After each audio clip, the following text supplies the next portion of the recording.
예, 보신 것처럼 민주노총 건설노조가 광화문 일대에서 노숙 시위를 하면서 늦은 밤까지 극심한 교통혼잡과 정체가 이어졌습니다. 네, 관련 내용 최진영 변호사, 설주환 변호사와 함께 자세히 짚어보도록 하겠습니다. 안녕하세요. 안녕하세요. 안녕하십니까. 자, 먼저 왜 이 네. 민주노총 건설노조가 집회를 벌이는 거고? 그렇습니다. 사실 제가 방송사에 오는 과정에서도 바로 앞에 지금 1박 2일 지금 집회를 하는 과정에서 많은 교통지체가 있었던 것 같은데요. 네. 예.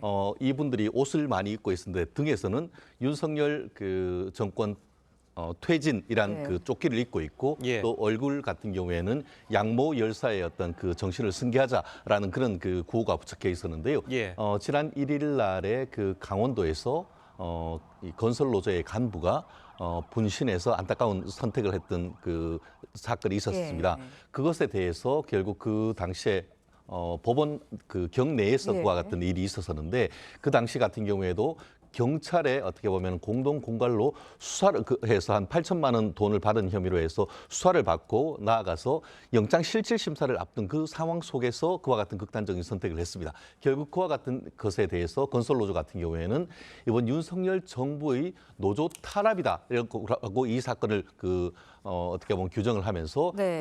그 분을 열사로 규정하고 그 열사의 정신을 이어서 어떻게 보면 항의하겠다라는 취지로 이번 총파업을 좀 결의했는 것 같은데요.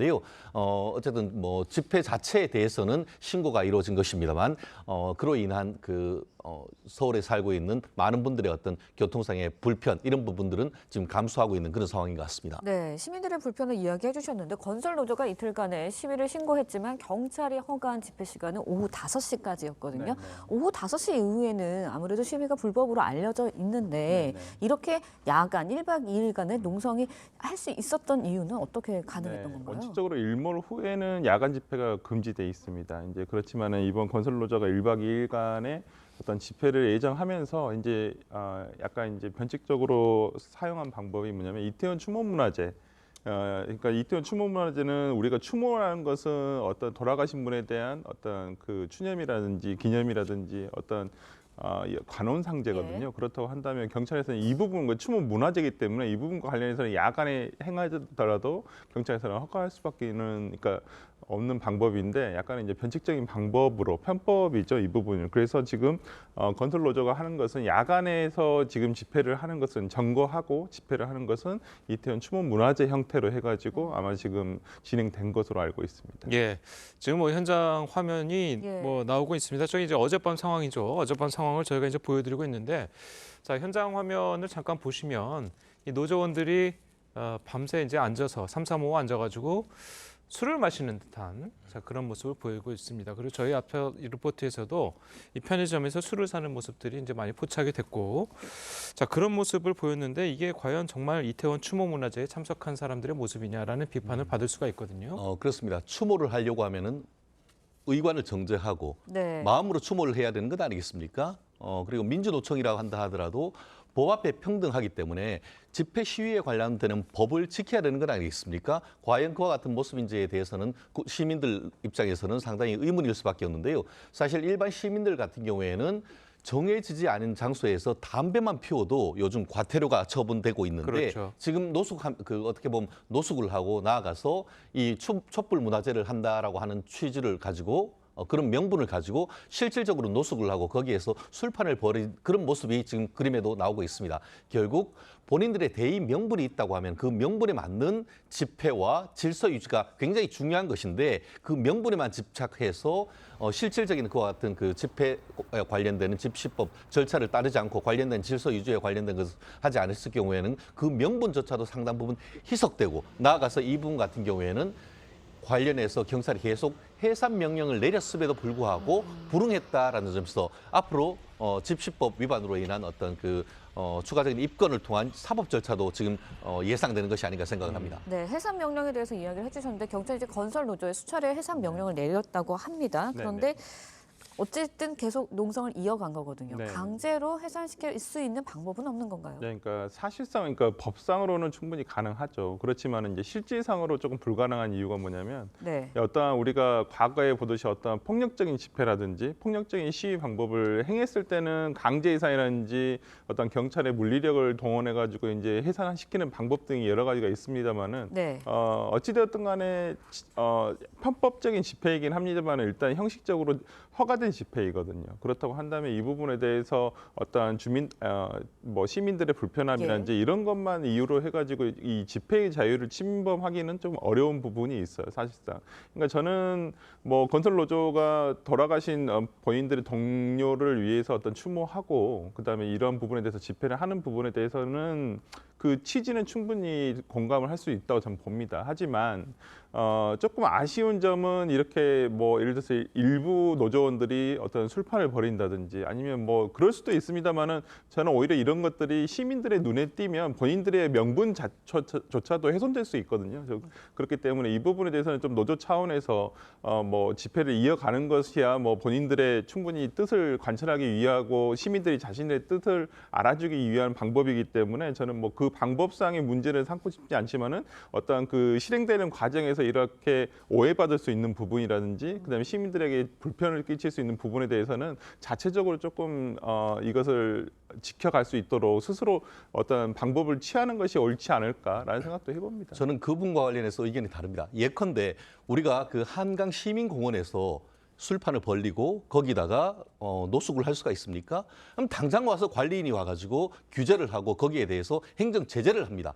그런데 지금 그 서울의 한 중심인 광화문 그리고 그 서울 그 시청 광장 앞에서 이런 일들이 공공연하게 벌어지는데 그거에 대해서 아무런 책임을 지지 아니한다? 그렇다고 하면 누가 앞으로 법을 지키겠습니까? 누가 앞으로 지금 서울시민공원과 다른 한 그 남산공원에서 그와 같은 일을 하면서 아니 저기는 그 아무런 규제도 하지 않고 왜 우리만 그래라고 한다고 하면은 도대체 어떻게 그 법 질서가 유지가 되겠습니까? 그렇기 때문에 이 부분에 있어 가지고는 지난 그 윤석열 정부 같은 경우에도 지금 2년차 첫 그 국무회의에서 노동개혁과 비롯해서 연금개혁을 얘기를 하면서 특히 노동개혁에 있어 가지고는 법질서 유지, 법치주의를 지키는 과정에서의 어떤 노동운동 이런 네. 부분을 굉장히 강조했단 말이에요. 그렇다고 하면은 실질적으로 다른 뭐 물리적 충돌이 없었다 한다 하더라도 집회 시위 과정에서의 어떤 질서문란 행위 이 부분에 대해서는 엄격한 법질 집행이 저는 필요하다고 봅니다. 그럼 경찰은 왜 어제 그냥 보고만 있었던 겁니다? 결국 그 부분에 있어 가지고는 수적인 측면이나 이런 부분이 어떻게 보면은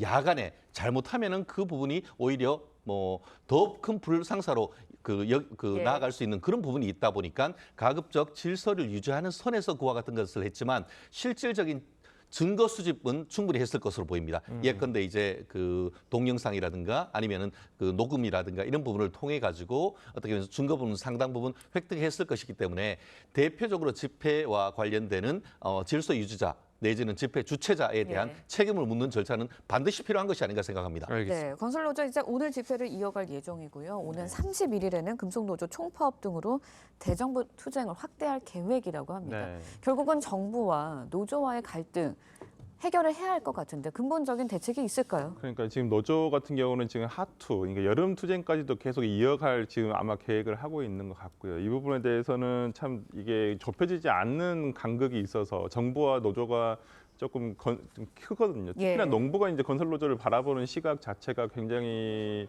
과거에 비해서는 상당히 좀 엄정하고 지금 강경 대응을 하겠다라는 것이라서 저는 조금 문제가 있다고 보고 그다음에 금속노조 같은 지금 건설노조라든지 금속노조 굉장히 우리가 알고 있기로는 굉장히 강경 노조거든요. 예. 근데 노조 중에서도 상당히 강경한 투쟁 방식을 취하는 노조인데 저는 지금의 노조의 어떤 그 방법 이것은 조금 너무 과거에서부터 계속 이어져 오고 있는 방법이거든요. 그런 것들이 대부분 어떤 것들을 뭐 지난 화물연대 노조 예. 때도 봤지만은 뭔가를 멈추고 뭔가를 어떤 파괴하고 어떠한 것을 깨부수고 이런 방식은 지금에 있어서 시민들의 호응을 얻기가 굉장히 어려워요. 그러니까 노조의 어떤 시위 방식이라든지 시위의 어떤 명분도 어떠한 시민들이라든지 국민들의 뒷받침이 있어야 되는 것이거든요. 저는 그런 면에서라면 방법적인 면이라든지 그다음에 어떤 본인들의 명분이라든지 실리, 노동자의 이익을 취하기 위해서 집회를 하는 것이니까 그렇기 때문에 이 부분에 있어서 조금 방법을 조금 바꿀 필요가 있고요. 그다음에 협상을 하려는 정부의 태도와 그다음에 저는 노조의 태도도 필요하다. 지금 둘 다. 그러니까 정부도 노조도 지금 협상을 예. 하려는 의지가 별로 없기 때문에 이러한 갈등이 계속 커가고 있는데 조금은 서로 한 발자국씩 양보할 수 있는 방법을 좀 취해보는 것은 어떨까 싶습니다. 예, 알겠습니다. 자, 그리고 다음 이야기도 좀 이어가 보도록 하겠습니다. 이 마약 투약 혐의를 받고 있는 배우 유아인 씨가 이 경찰에 출석해서 20시간 넘는 밤샘 조사를 받고 조금 전에 귀가했습니다. 네, 경찰은 마약 5종에 대한 투약 경위를 캐묻고 같이 투약한 혐의로 지인 1명도 조사했습니다. 신경희 기자의 보도입니다. 21시간 30분에 밤샘 경찰 조사를 받은 유아인 씨가 오늘 새벽 경찰서를 나왔습니다. 제가 할 수 있는 말들을 했습니다. 심려를 끼쳐 죄송합니다. 코카인 등 마약 투약 혐의를 인정하냐는 질문엔 답하지 않았습니다. 코카인 등 투약한 혐의 인정하십니까? 3월 첫 소환 당시 12시간 조사를 마치고 귀가했던 것과 달리 이번 조사는 새벽 내내 이어졌습니다. 경찰은 유 씨가 마약 5종을 투약한 경위를 집중 조사한 것으로 전해졌습니다. 현재 유 씨는 의료용 마약류인 프로포폴과 케타민, 졸피뎀은 물론 중독성이 강한 코카인과 대마까지 투약한 혐의를 받고 있습니다. 유 씨는 첫 조사에서 프로포폴 등 의료용 마약류와 대마 흡입 혐의는 일부 인정했지만 코카인 투약은 강력 부인한 것으로 알려졌습니다. 경찰은 어제 유 씨의 최측근 A 씨도 마약을 같이 투약한 혐의로 소환 조사했습니다. 총 4명의 지인이 마약을 도운 혐의를 받아 피의자로 입건된 가운데 경찰은 유 씨에 대한 구속영장 신청 여부를 검토할 방침입니다. TV조선 신경입니다. 예, 전해드린 대로 배우 유아인 씨가 이 마약 투약 혐의와 관련해서 두 번째 경찰 조사를 받았죠.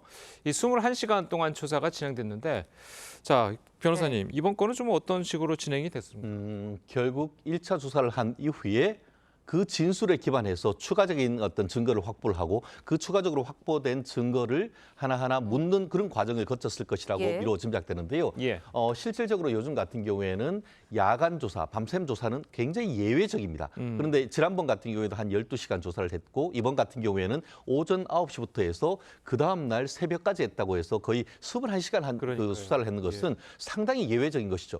이 맥락은 뭐냐면은 계속 앞으로 2번, 3번 나오기보다는 한 번에 수사를 끝내겠다라는 의지를 그 유아인 씨 측도 보였다라고 지금 해석할 수 있을 것 같은데요.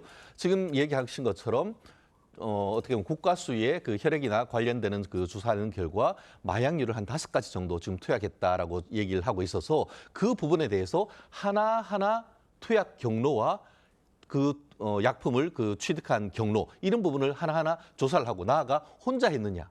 아니면은 다른 공범이 있느냐 이런 부분을 조사하다 보니까 생각보다 그 수사가 상당히 길었고 나아가 수사가 끝난 다음에 피의자 신문 조서를 하나하나 확인하는 과정에서도 생각보다 시간이 많이 걸린 것이 아닌가 생각을 합니다. 네, 유아인 씨는 당초 이제 지난 11일에 두 번째 조사를 받을 예정이었습니다. 하지만 이제 취재진이 많다라는 이유로 불출석을 했거든요. 그런데 이제 일반인들 입장에서는 이렇게 조사를 받는 입장에서 일방적으로 취소를 할 수도 있냐라는 생각이 들어요. 어렵죠. 상당히 일반인 같은 경우는 일단은 뭐 국가기관에서 소환을 해가지고 오라는 것인데 특히나 이제 본인의 어떤 혐의가 어느 정도는 있지 않겠습니까? 뭐 아무런 혐의가 없는데도 오라고 하면 뭐 거부할 수도 있습니다만은 그런 상황은 아닌 것 같고요. 그러니까 유아인 씨 측에서 이제 공식적으로 발표한 것은 취재진이 있어서가 아니라 수사기관에서 어떤 공개 소환 원칙, 비공개 소환 원칙을 어겼기 때문에 본인들이 그것 때문에 이제 따를 수가 없었다라고 이제 본인들은 그렇게 입장을 정리해서 발표를 했더라고요 보니까. 그렇지만은 사실상 지금 취재진이 있었기 때문에 돌아간 것이다라고 지금 저는 보이고 기자들도 대부분 그렇게 판단을 하시는 것 같아요. 근데 원칙적으로 이렇게 예정된 소환 일자에 뭐 어떤 특별한 일이 있다거나 본인이 갑자기 입원을 하게 된다거나 예를 들어서 우리가 과거에 코로나 전국에는 코로나가 걸린다거나 그러면 뭐 소환에 대한 예외가 있을 수는 있지만은 지금 같은 상황에서 뭐